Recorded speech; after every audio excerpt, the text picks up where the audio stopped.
Welcome to அரிஸ்கம் channel. Carrot சாப்பிடாத குழந்தைங்கள இந்த மாதிரி சாப்பிட வைக்கலாங்க. இந்த ஒரு டெக்னிக் தெரிஞ்சால் போதும், குழந்தைங்களுக்கு ரொம்ப பிடிச்சமான முறையில் ஸ்வீட் செஞ்சு கண்டிப்பாக கொடுத்து பாருங்கள். விரும்பி சாப்பிடுவாங்க. பெரியவங்க முதற்கொண்டு விரும்பி சாப்பிடுவாங்க. குழந்தைங்க கேரட் சாப்பிட்றதுக்கு ரொம்பவே தயக்கப்படுவாங்க சில குழந்தைங்க. அவங்களுக்கு இந்த மாதிரி மெத்தடில் கண்டிப்பாக ட்ரை பண்ணி பாருங்கள். ரொம்ப ஹெல்த்தியான ரெசிபி தான். வாங்க எப்படி செய்யலாம்னு பார்க்கலாங்களா? அதுக்கு தேவையானது பார்த்திங்கன்னா, மிக்ஸி ஜார் எடுத்துக்கலாம். எடுத்துகிட்டு இதில் 3/4 கப் வந்து கேரட் நான் எடுத்திருக்கேன். எந்த கப்பில் எடுக்கிறீங்களோ அது வரைக்கும் கடைசி வரைக்கும் அதே கப்லேயே அளவை எடுத்துக்கோங்க. எடுத்துகிட்டு இந்த மாதிரி ஒரு பல்ஸ் மோடு விட்டு எடுத்துருங்க. பல்ஸ் மோடு விட்டு எடுத்ததுக்கப்புறம் கொஞ்சமாக தண்ணி சேர்த்துக்குங்க. கொஞ்சம் பல்ஸ் மோடில் விட்டு எடுத்துடலாங்க. நல்லா ஒரு பேஸ்ட் அளவுக்கு அரைச்சி வந்துடும். இந்த அளவுக்கு அரைச்சி வந்ததுக்கப்புறம் ஒரு ஜல்லடையை வச்சு ஒரு பாத்திரத்துக்கு மாற்றிடலாங்க. இந்த மாதிரி ஃபில்ட்ரு பண்ணி எடுத்துருங்க எல்லாமே. பாருங்கள், இந்தளவுக்கு ஜூஸ் வந்து உங்களுக்கு கிடைக்கும். ஒரு 100-150 ml ஜூஸ் கிடைச்சா போதுங்க. இப்போ பார்த்தீங்கன்னா, ஒரு தனியாக ஒரு கடாயில் எடுத்து வச்சுக்கலாம். அது ஒரு டேபிள் ஸ்பூன் வந்து நெய் விட்டுக்கலாம். நெய் விட்டுட்டு இப்போ வந்து 1/2 கப் அளவுக்கு நான் ரவை எடுத்திருக்கேன். எந்த கப்பில் வந்து கேரட் எடுக்கிறீங்களோ அதே கப்பில் வந்து 1/2 கப் வந்து ரவை எடுங்க. இந்த மெஷர்மெண்ட்டில் எடுக்கிறப்ப உங்களுக்கு அளவுகள் கரெக்டாகவே இருக்குங்க. இப்போ பார்த்தீங்கன்னா, இது எந்த அளவுக்கு ட்ரை ரோஸ்ட்டாக வறுக்க முடியுமோ நல்லா வறுத்து விடுங்க. ரவை வாசம் நல்லா வரணும். ஒரு 5 நிமிஷம் போல் அடுப்பை லோ ஃப்ளேமில் வச்சு நல்லா வறுத்து விட்டுருங்க. பாருங்கள், இந்த அளவுக்கு வந்து ஜூஸி இருக்கணும். இது 100-150 ml கரெக்டாக இருக்குங்க.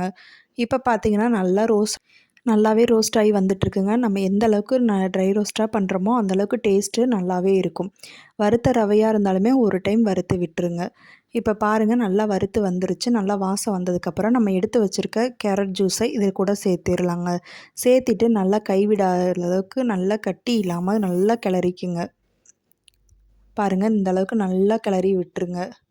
நல்லா கிளறி இந்த மாதிரி திக்கான கண்டன்சி வந்ததுக்கப்புறம் பார்த்திங்கன்னா, நம்ம இப்போ இது கூட பார்த்திங்கன்னா சுகர் சேர்த்துக்கலாங்க. இந்த அளவுக்கு இருக்கணும். பக்குவம் இந்த அளவுக்கு இருக்கிறப்ப நம்ம வந்து சுகர் சேர்த்துக்கலாம். இது வந்து 1/2 கப் நான் சேர்த்துருக்கேன். உங்களுக்கு இன்னும் கொஞ்சம் வேணும்னா சேர்த்துக்கலாங்க. அவ்வளோதான். இது பாருங்கள், சர்க்கரை சேர்த்த உடனே கொஞ்சம் தண்ணி விட்டு வர மாதிரி இருக்கும். அதனால் அடுப்பை லோ ஃப்ளேம்லேயே வச்சு மிதமான தீயில் நல்லா இந்த மாதிரி மிக்ஸ் பண்ணி விடுங்க. நல்லா தண்ணி இஞ்சி வரணும். சர்க்கரை சேர்த்ததுக்கப்புறம் இந்த மாதிரி தண்ணி விட்டு வரப்போ நல்லா இந்த மாதிரி கிளறி விட்டுட்டே இருங்க. கைவிடாத அளவுக்கு நல்லா கிளறி விட்டுருங்க. கடாயில் எடுத்து விட்டால் ஒட்டாத அளவுக்கு இருக்குங்க. பக்குவம் கரெக்டாகவே ரெடியாகி வந்துடும். இப்போ பார்த்திங்கன்னா, ஓரளவுக்கு பாருங்கள் ரெடியாகி வந்துருச்சு. இது கூட பார்த்திங்கன்னா, ஒரு டேபிள் ஸ்பூன் வந்து நெய் சேர்த்துக்கலாங்க. இந்த மாதிரி எடுத்து விட்டால் கடாயில் ஒட்டாத அளவுக்கு இருக்கிறப்ப நம்ம கடைசியாக ஒரு டேபிள் ஸ்பூன் கிட்ட நெய் சேர்த்துக்கலாம். இது வந்து உங்களுக்கு இன்னும் கொஞ்சம் சேர்க்கறனா கூட சேர்த்துக்கலாம். ஒன்றும் பிரச்சனை இல்லைங்க. பாருங்கள், இதோடு சேர்த்திட்டு ஒரு 2 நிமிஷம் போல் அடுப்பில் இருந்து இறக்கிடலாம். இப்போ ஒரு பாத்திரத்துக்கு அப்படியே நெய் தடவி மாற்றிக்கலாங்க. உங்களுக்கு அப்படியே சாப்பிட்றனா இருந்தால் கூட நீங்கள் அப்படியே சாப்பிட்லாம். குழந்தைங்களுக்குங்கிறப்ப இந்த மாதிரி மெத்தடை ட்ரை பண்ணி பாருங்கள். விரும்பி சாப்பிடுவாங்க. இந்த மாதிரி பாத்திரத்துக்கு ட்ரான்ஸ்ஃபர் பண்ணிவிட்டு ஸ்பூனால் இந்த மாதிரி ஸ்ப்ரெட் பண்ணி விட்டுருங்க. நல்லா இது பண்ணிவிட்டு ஃபேன் காற்றுல ஒரு 10-15 நிமிஷம் போல் ஆற விட்டுட்டு இந்த மாதிரி ஓரங்களை எடுத்து விட்டுருங்க. ஓரங்கள் நீங்கள் எடுக்கிறதுக்கு முன்னாடியே ஓரங்கள் தானாகவே வந்துடும். பாருங்கள், பிளேட்டில் எந்த அளவுக்கு ஒட்டாமல் எவ்வளோ பர்ஃபெக்டாக கரெக்டாக வந்திருக்குன்னு பாருங்கள். சாப்பிட்றதுக்கு அவ்வளோ ஒரு ஜூஸியாக இருக்குங்க. குழந்தைங்களுக்கு இந்த மாதிரி ஹெல்த்தியான ஸ்வீட் ரெசிபியை கண்டிப்பாக வீட்டில் ட்ரை பண்ணி பாருங்கள். ரொம்பவே நல்லாயிருக்கும். குழந்தைங்களும் விரும்பி சாப்பிடுவாங்க. ஸ்நாக்ஸ் ரெசிபியாக கூட நீங்கள் கொடுத்து விடலாம்.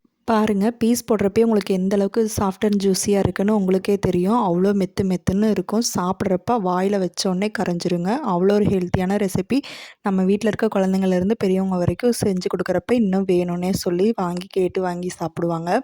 இந்த மாதிரியான எளிமையான ரெசிபிகளை பார்க்குறதுக்கு நம்ம சேனலை சப்ஸ்கிரைப் பண்ணாதவங்க சப்ஸ்கிரைப் பண்ணி வச்சுக்கோங்க. அப்போ தான் நான் போடுற வீடியோ உங்களுக்கு நோட்டிஃபிகேஷனில் காட்டும்.